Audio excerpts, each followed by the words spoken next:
Hi everyone, in the next set of videos we're going to talk about, I am going to talk about testing for associations when what we want to do is predict associations between variables.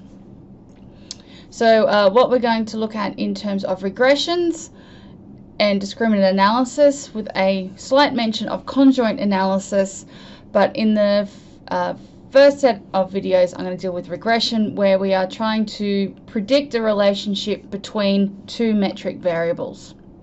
Well, in the case of multiple regression, multiple metric variables. So a bivariate regression is when we have one x and one y. So this is where we are looking to predict potential effects of x, or the independent variable, on a dependent variable of y. So this is what we call a predictive model. So this is a mathematical model based on relationships found among y and x variables to make predictions. So in order to be able to make a predictive model, you need a conceptual level theory to justify any relationship you are predicting between an independent and a dependent variable.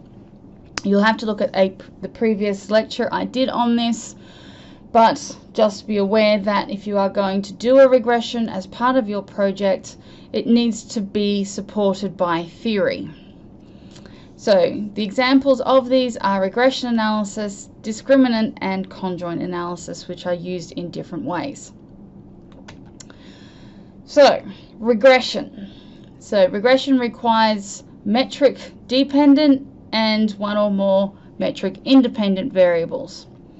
So the regression is used to predict whether a relationship exists, the strength of that relationship, the form of the relationship, the predictive value of the dependent variable, and control for other independent variables when evaluating contributions of a specific variable or a set of variables.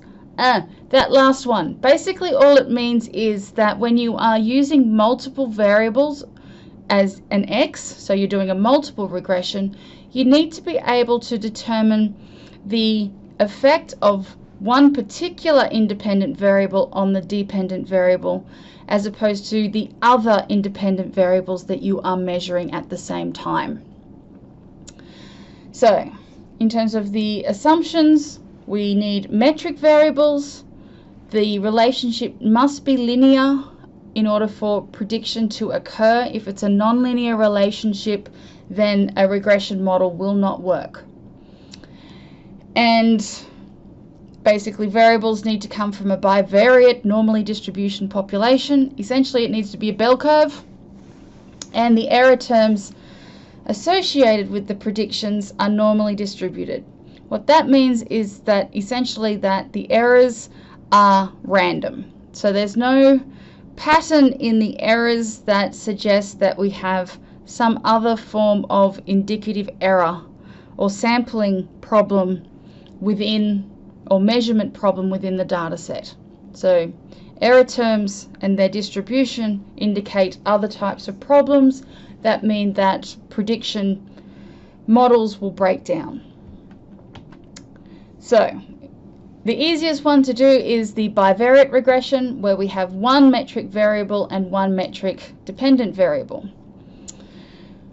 So we need to judge the accuracy of a regression model equation or model. We need to look at the actual values collected in the sample and compare this with what has been predicted and see what the difference is.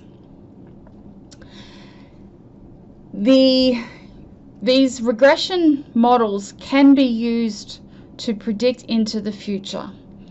So we can use these regression models based on past data in order to be able to predict what would happen in the future. I say I'm not going to talk about that in depth. The textbook discusses that equation. It is beyond my ability to cover in any kind of sensible fashion in one of these video lectures. So the procedure for conducting your analysis procedure is here on the right. I will be using my deli depot data. You can use whatever data you like to play along. So in order to do a bivariate regression, we go to Analyze, Regression, Linear.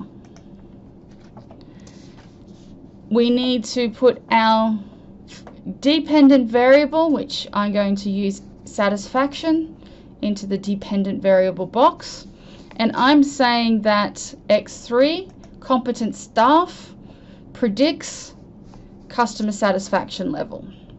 So this is my independent variable, competent employees, and I'm saying this predicts my dependent variable of satisfaction level. I go to statistics, I select estimates, model fit, and descriptives.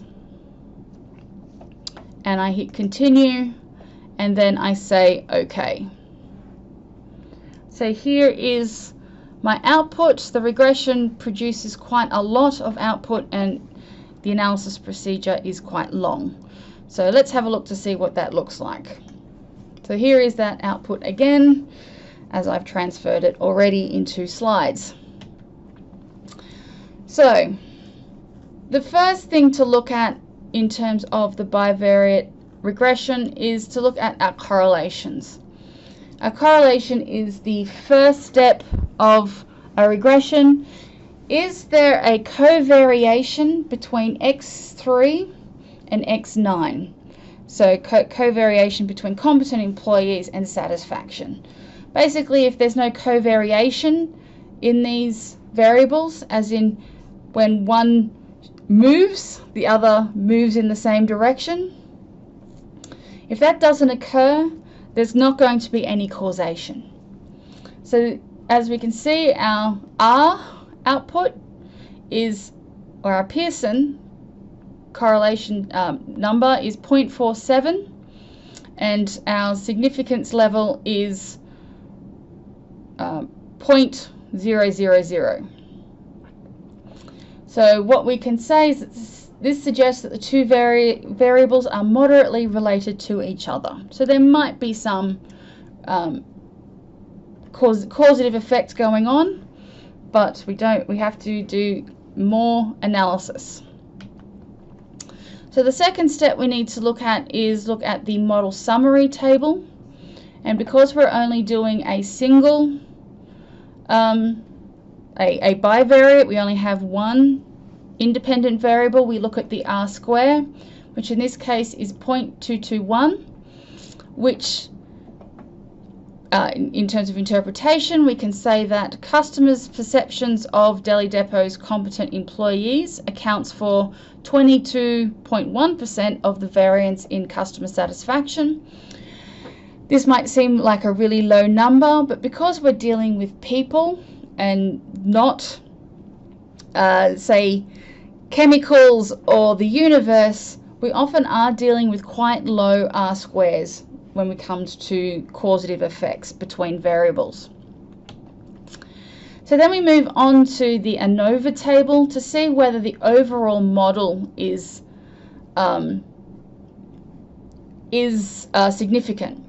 So our F is 56.136, and the significance of this, or our p-value, is 0.000, which is less than our 0.05 cutoff. So the overall model is statistically significant. However, we do need to look at the coefficients of how much our independent variable is explaining in the variation in our dependent variable. And in this case, for every 1 unit increase in competent employees, or perceptions of competent employees, will result in customer satisfaction increasing by 0.315 units. That's what these numbers here mean. So if I can increase this, my independent variable, from its current mean, I'd have to go back up one level to look to, hang on, my mean is 8.02. So if I can get my perceptions of incompetent employees mean to be 9.02, it means that I can increase my customer satisfaction level by 0.315, which might seem a little low, but it is actually a reasonably impressive outcome for a company to achieve that kind of improvement in its customer satisfaction level. So, in interpreting this, we say that perceptions of competent employees result in a significant and positive increase in customer satisfaction. So, Deli Depot should increase employee competence in order to increase customer satisfaction. So, I'm now going to do the multiple regression. So we use this in cases where we have multiple independent variables and one dependent variable. So we need to do this when we want to figure out which variable in a set of possible variables is the best predictor of an outcome. And it's extremely useful as most information problems and market opportunities involve several possible causes. So we can use a multiple regression in order to determine what are the most important variables that we need to deal with in achieving a outcome or a dependent variable. So the output will tell us about the whole model, the relative contributions of each variable to that model, and which variables are important in terms of predicting an outcome. So on the right we have our procedure, which again I'm going to use my Deli Depot data. So I'm going to use analyze regression. Again, it's going to be a linear regression. I'll reset this and start again so you can see what I did just for this one. So again, my dependent variable is customer satisfaction, which I move to my dependent box.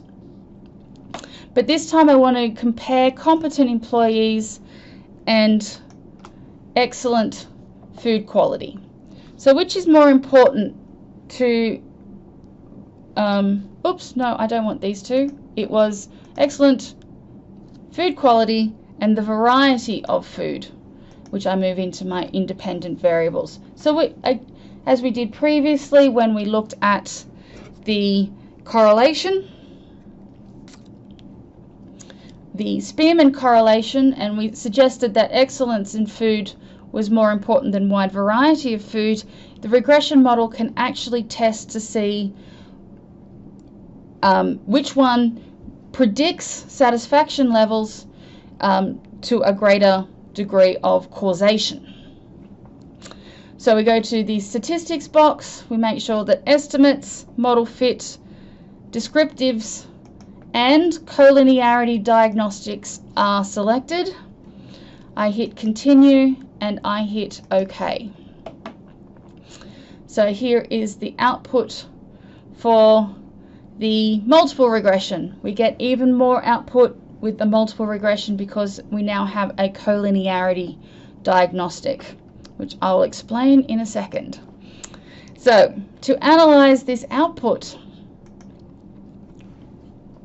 again we start with our correlation table to see if we have covariation in our variables. And as you can see over here, while our R's for X4 and X5 with satisfaction are only moderates, excellent food quality and wide variety of food are actually extremely correlated at 0.745. All of these correlations are significant. I then look at the second thing I need to look at. So that is this. So we say we have a moderate level of correlation for X4 and X5 to satisfaction, but X4 and X5 are highly correlated together. So we have a relationship between variables here. The next thing we need to look at is the explanatory power of our two x variables, our two independent variables, in explaining the output variable, our y variable of satisfaction level. So to do this, we look at the model summary, and because we're doing a multiple regression, we need to look at the adjusted R squared, and in this case it's 0.187, and interpreting this, it is customers' perceptions of deli depots' food quality and food variety accounts for 18.7% of the variance in customer satisfaction. So it's slightly lower than our previous bivariate regression where we looked at competent employees. So before we can then interpret the contribution of each of these independent variables to the outcome variable of customer satisfaction, we need to make sure that there isn't a lot of what we call multicollinearity within these independent variables themselves. Basically, how much are these independent variables related to each other or overlapping? So to do this comes out of your collinearity diagnostics, but what we look for in terms of interpreting this output is this collinearity statistic over here. And in particular, we need to look at what's called the VIF, which is these two numbers here in the coefficients table. So for both x4 and x5, the VIF is 2.25, which in interpreting the multicollinearity, because it's less than 3, we can say that we don't have a multicollinearity problem. If it's more than 3, we probably do. If it's more than 5, it's very likely. And if it's more than 10, it's definitely we have a collinearity problem. So therefore, if it's above these numbers, it becomes very difficult to determine how much contribution each of the independent variables is giving towards the prediction of the dependent variable. So in this case, we are below 3, so we are okay. We can say that these are two independent variables, with not too much overlap in their contribution. So in terms of just a side note on causes of multicollinearity, sometimes it's structural and it's just a process or a function of the mathematics behind how a variable was calculated. So if one variable is calculated based on another variable in the model, then yes, they're going to have a strong multicollinearity because one has been used to create the other. However, there is more problematic is data-based collinearity, where the data itself is measuring similar types of underlying principles. So a person's gender, race, grade point average, math score, IQ, starting salary might all be data-based multicollinearity because they can all be used or explain things, something that socioeconomic status. So if you are trying to use these things to predict socioeconomic status, they're all intertwined in that one can affect the other in terms of their how the data is created and measured. So in terms of the multiple regression example, this is not necessarily a side note, but the first thing we need to do is establish whether the regression model itself is significant. And to do this, we need to look at the ANOVA table and the significance of our F statistic. So this is the explained versus unexplained variance. So we have 23.904 of explained variance, which is a significant amount of 0.000, which is less than our cutoff of 95% confidence interval. So we say that the overall model is statistically significant. But in multiple regression, we need to determine and I can't spell, obviously. We need to look at the coefficients table to determine which of, if all of our independent variables are equally important in explaining the variance in our output variable. So finally, we look at our analysis for predictions. So for X, the t-statistics is 4.93, which is significant at the 0.05 level. However, if you look at X5, the variety of the food, negative 0.419 at a significance of 0.676. So this has no significant effect on the output variable of customer satisfaction. So interpreting this, we can say perceptions of excellent food quality is the only predictor of a significant and positive increase in customer satisfaction. So in conclusion, Deli Depot should increase perceptions of food quality in order to increase customer satisfaction. So that is the regression analysis. In the next video, I'll talk about discriminant analysis and make a few comments about what's the other one? It's Kerr something or other, Kerr analysis, which I've forgotten what it's called now because sometimes statistics do my head in. It is conjoint analysis. So that's the next video. I'll be back.